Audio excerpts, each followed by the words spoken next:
Professor Fida Hassnain was the director of the Kashmir State Archives until his retirement. He has spent most of his life researching the legend of Jesus in India. With the troubles in Srinagar, he felt it was safer to meet me here in Delhi. Hey, it's wonderful to meet you. I'm here now. To meet you see, you could not come to Srinagar. And is it really as bad as they say it is in Srinagar? You see, the conditions are not peaceful for the tourists. Fida Hassnain investigated the tomb in 1975. It was facing north-south like any other Muslim tomb, until he found something unusual. I noticed that there are two entrances to the tomb.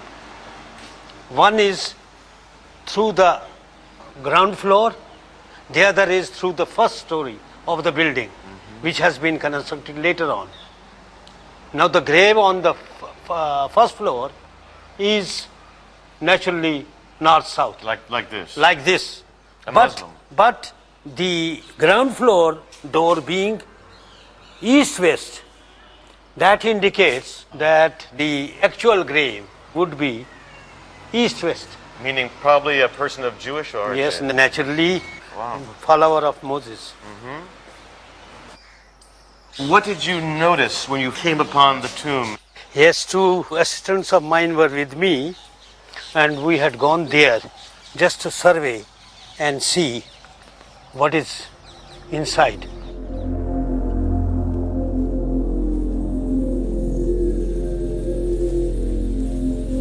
We entered, and in the corner we saw some rosaries.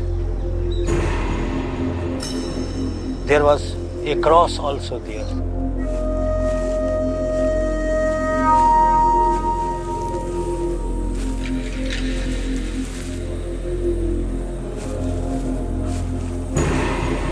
I asked one of my assistants just to clear it. It was quite dark, but anyhow he cleared it, and he said, "Oh, I feel some sort of sculptured stone is here."